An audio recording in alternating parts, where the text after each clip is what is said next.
नमस्कार, आप देख रहे हैं एनबी न्यूज और मैं हूं आपके साथ योगेश पांडे। स्वागत है आपका उत्तराखंड के इस खास बुलेटिन में। मुख्यमंत्री पुष्कर सिंह धामी ने अपने विधानसभा क्षेत्र में केंद्रीय सड़क परिवहन मंत्री की सभा के दौरान अपनी धमक का एहसास भी करा दिया। गडकरी भी थारू राजकीय इंटर कॉलेज में उमड़ी भीड़ से गदगद दिखाई दिए। थारू राइका में आयोजित विजय संकल्प यात्रा में उमड़ी भीड़ को देख केंद्रीय मंत्री गडकरी ने धामी की पीठ थपथपाई। मुख्यमंत्री धामी इस कार्यक्रम की तैयारियों का जायजा लेने के लिए एक दिन पहले ही सोमवार देर शाम बिना पूर्व सूचना के खटीमा पहुंच गए थे।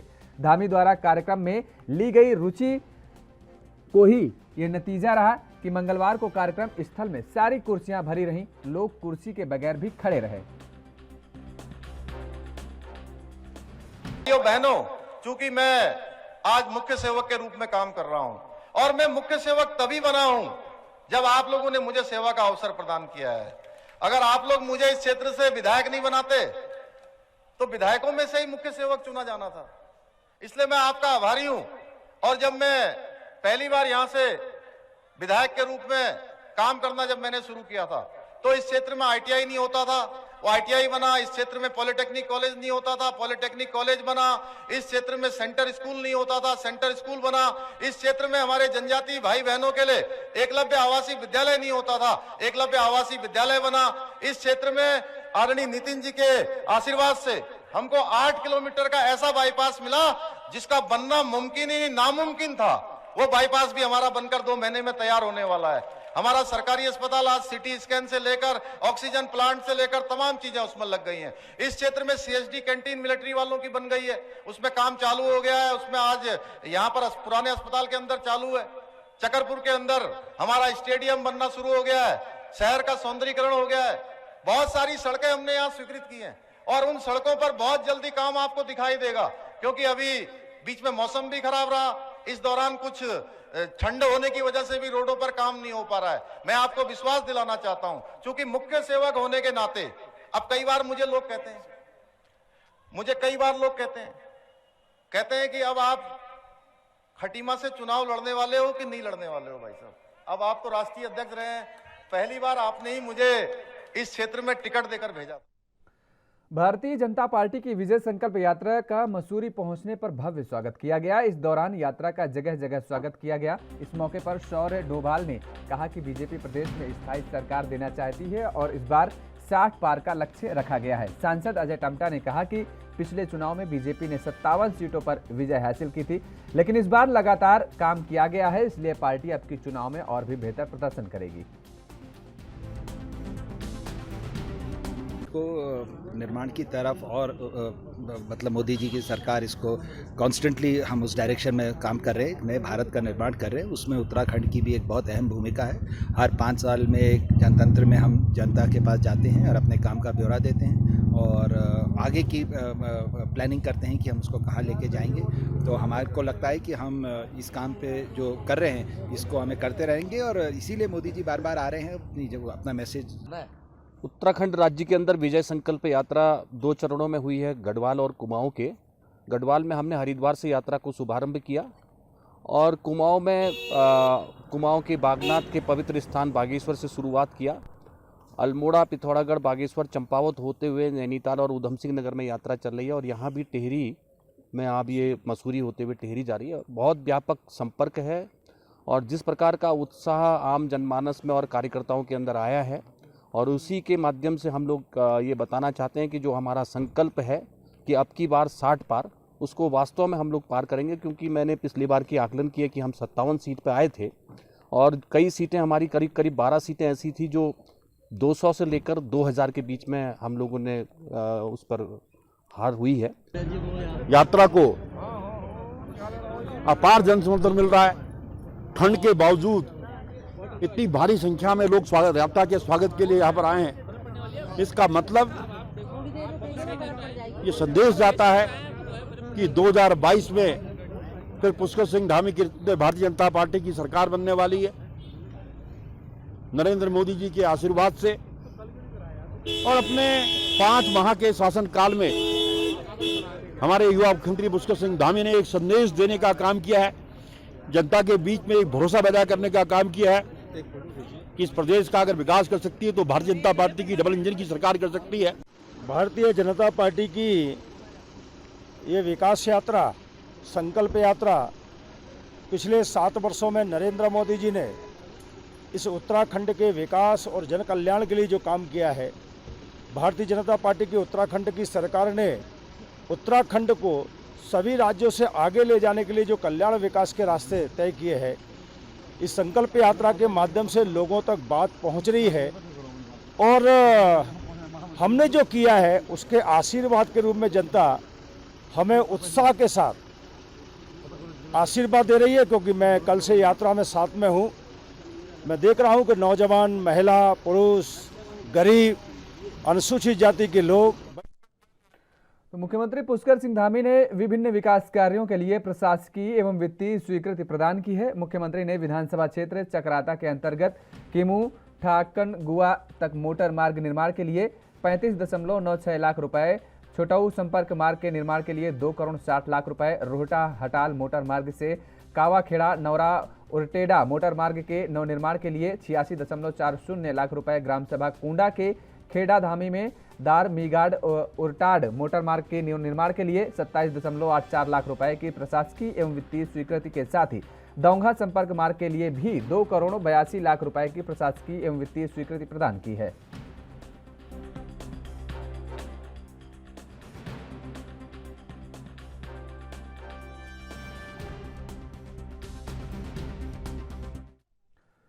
कुमाऊं में 18 दिसंबर से शुरू हो रही भारतीय जनता पार्टी की विजय संकल्प यात्रा का खटीमा में समापन हो गया है। आज यात्रा के समापन के मौके पर केंद्रीय मंत्री नितिन गडकरी ने शिरकत की।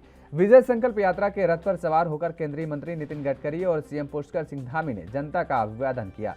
इसके साथ ही शहीद स्मारक में शहीदों को श्रद्धांजलि अर्पित करते हुए यात्रा का समापन किया गया। इस मौके पर नितिन गडकरी ने उत्तराखंड को कई सौगातें भी दी हैं। कार्यक्रम के दौरान केंद्रीय मंत्री अजय भट्ट भी मौजूद रहे।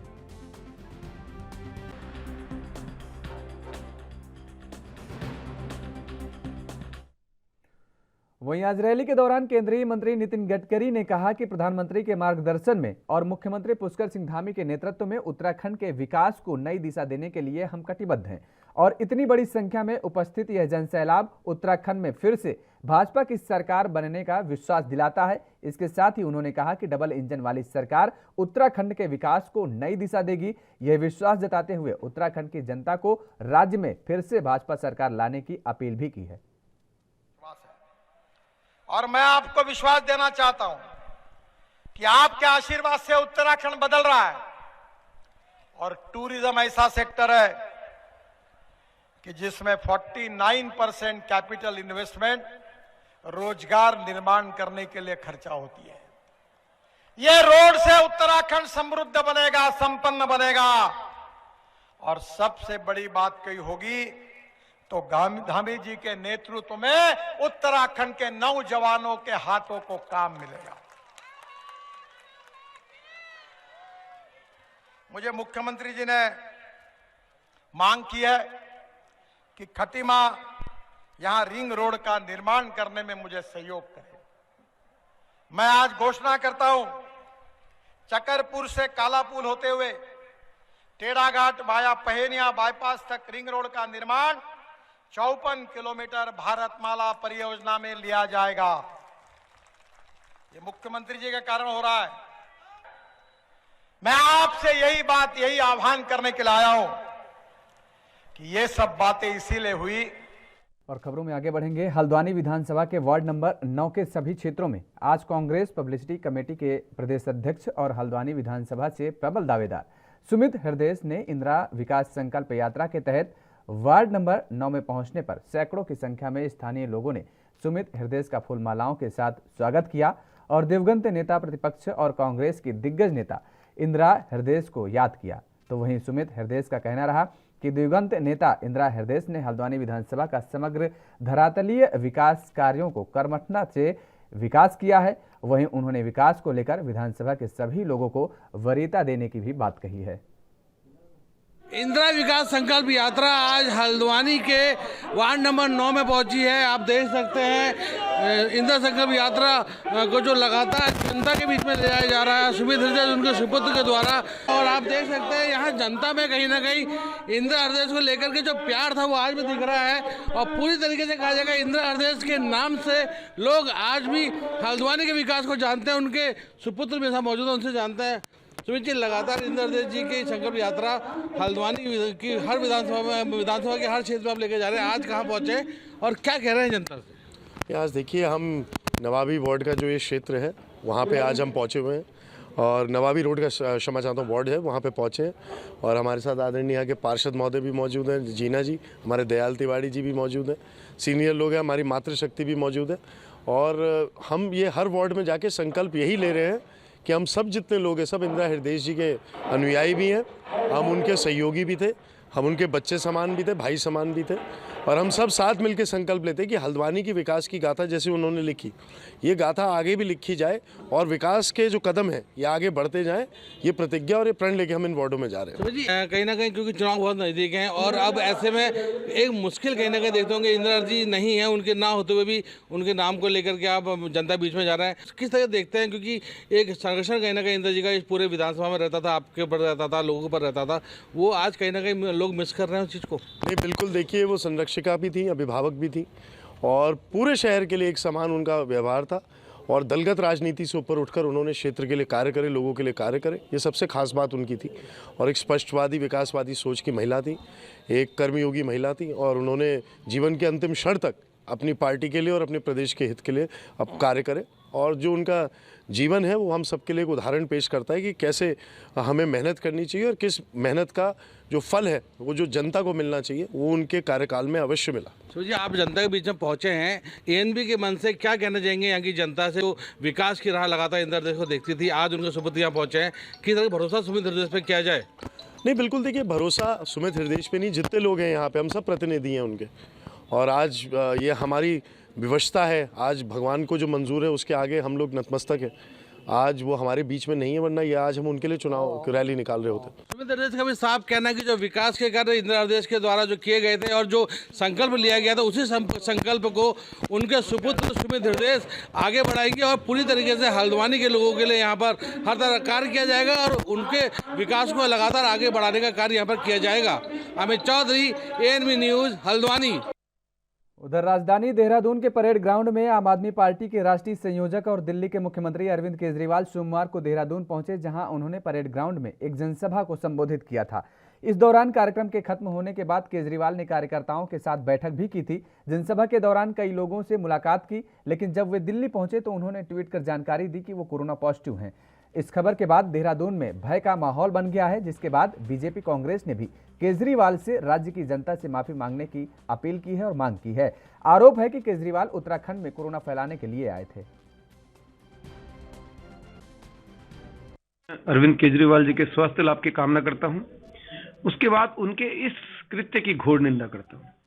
आम आदमी पार्टी और अरविंद केजरीवाल को इस प्रदेश की जनता से माफी मांगनी चाहिए। उन्होंने इस प्रदेश की जनता की जान को जोखिम में डाला, उनकी जान के साथ खिलवाड़ करने का काम किया।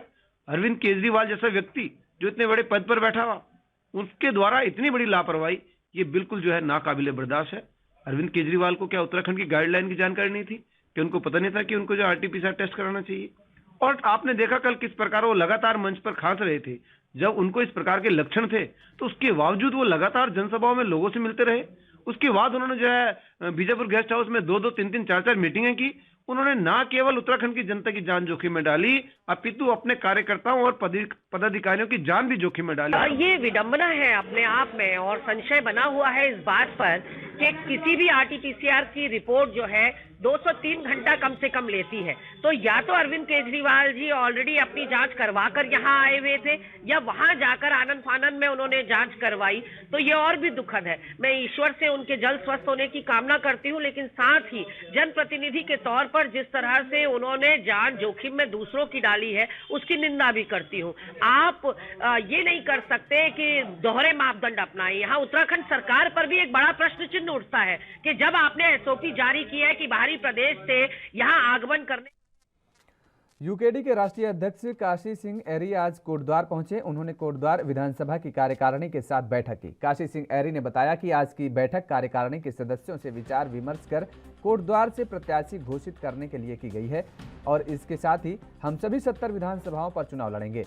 उन्होंने कहा, हमारी पार्टी अपने 16 प्रत्याशियों की सूची भी जारी कर चुकी है और जल्द ही हम बाकी प्रत्याशियों की सूची भी जारी करेंगे। वहीं उन्होंने यूकेडी की चुनावी रणनीति में उठाए जाने वाले मुद्दों की बात पर कहा कि मुद्दे केवल यूकेडी ही उठाती है, अन्य पार्टियां तो सत्ता की राजनीति तथा जुमलेबाजी की राजनीति करती हैं। हमने ये कहा कि एक तो राज्य आंदोलनकारी के चिन्हीकरण की जो शासनादेश सरकार ने राज्य सरकार ने 3 महीने का समय दिया है और किसी भी जिलाधिकारी ने एक से ज़्यादा मीटिंग नहीं की है और एक फॉर्मेलिटी करके छोड़ दिया है। तो हमें लगता है कि ये सरकार द्वारा जिलाधिकारी को भी निर्देश होगा कि करना कुछ नहीं है, खाली शासनादेश जारी करना है। तो इसको हम उत्तराखंड की आंदोलनकारी जनता का अपमान मानते हैं। इसके लिए सरकार को खेद व्यक्त करना चाहिए। और दूसरा, हमने ये आज प्रेस के सामने कहा है कि ये राम राज्य की बात करने वाले राज्य में दाम राज्य हो रहा है। कोई भी काम, कोई भी नियुक्ति। उत्तराखंड के इस खास बुलेटिन में फिलहाल मेरे साथ इतना ही। देश और दुनिया की तमाम खबरों के लिए आप बने रहिए ANB न्यूज़ के साथ।